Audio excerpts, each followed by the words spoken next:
പിക്സലായിട്ട് ചെയ്യാലേ അതിയായ മോഹം കൊണ്ടും എന്നാല് ഗ്രിഡ് വരക്കാലെ ഒടുക്കത്തെ മടി കൊണ്ടും ഞാനും വാങ്ങിയ ഒരു ഗ്രിഡ് ബുക്ക്. എന്നാ എൻ്റെ ബുക്കത്തെ ഗ്രിഡ്സിന് കുറച്ച് സൈസ് കൂടിപ്പോയി. ചോദിച്ച കടയിലൊന്നും ഇതിലും കുറഞ്ഞ സൈസ് കിട്ടാനുമില്ല. പിന്നെ ഓൺലൈനിൽ കണ്ടൊക്കെ നോക്കുകയാണെങ്കിൽ കിട്ടാനേ 4 ദിവസം പിടിക്കൂലേ. അത്രക്കും ക്ഷമ എനിക്ക് ഉണ്ടായിട്ട് വേണ്ടേ.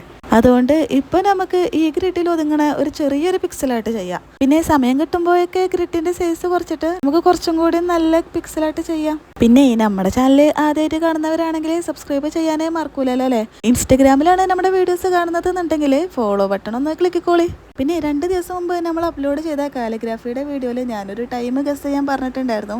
അപ്പോൾ ഏകദേശം ഇന്ന് വരെയൊക്കെയായിരുന്നു ഞാൻ അതിൻ്റെ ടൈം കരുതിയിട്ടുണ്ടായിരുന്നത്. പക്ഷേ നമുക്ക് ഇതുവരെ അതിൻ്റെ റൈറ്റ് ആൻസർ കിട്ടിയിട്ടുമില്ല.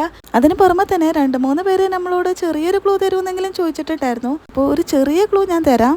ഒരു 8 മണിക്കൂറിൻ്റെയും 60 മണിക്കൂറിൻ്റെയും ഇടയിലായിട്ടാണ് നമ്മളെ ടൈം വരുന്നത്.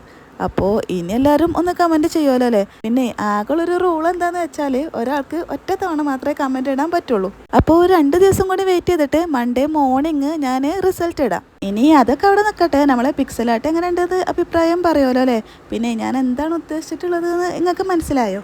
അടുത്തതായിട്ട് നമ്മൾ പിക്സലാട്ടിൽ എന്താണ് ട്രൈ ചെയ്യേണ്ടതെന്ന് നിങ്ങൾ കമൻറ്റിൽ പറയുന്നുണ്ട് കേട്ടോ. പിന്നെ ചാനൽ ഇഷ്ടമായിക്കണമെങ്കിൽ ഒരു ലൈക്കൊന്നും മറക്കണ്ട.